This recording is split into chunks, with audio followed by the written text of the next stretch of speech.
Meaning of Kewpie doll. Kewpie doll. Kewpie doll. Kewpie doll. Kewpie doll.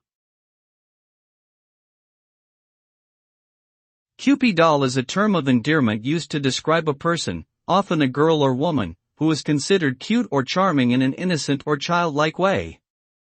However, the term originally referred to a brand of small, plump dolls with distinctive wide eyes and chubby cheeks that were first produced in 1912 in the United States.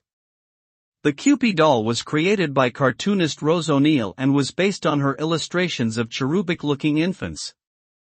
Over time, the term Kewpie doll has come to symbolize cuteness and innocence in popular culture.